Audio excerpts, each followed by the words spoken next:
Geldi. Hamama girip çıxıram mən.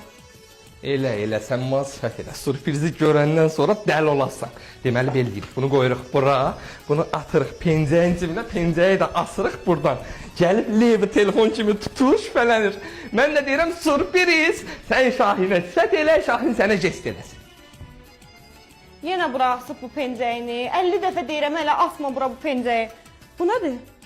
Levi telefonun dadın da var sənin. Bunun zili qutarır ki.